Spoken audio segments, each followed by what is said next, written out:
Gaya nga ng sinabi ko, madaling laban ito para sa Barangay Ginebra. Si Sean Glover na muli ang import ng Blackwater, pero mas malala ang nangyari dahil 14 points lang ang nagawa nito.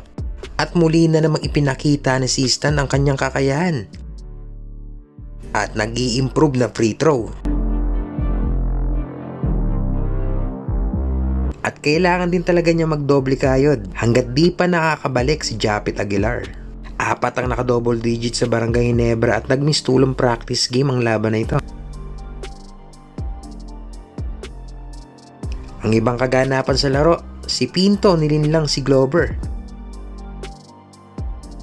At tampaw ni Onubere kay Taha na akala mo'y nabangga ng sasakyan na ilang beses umikot.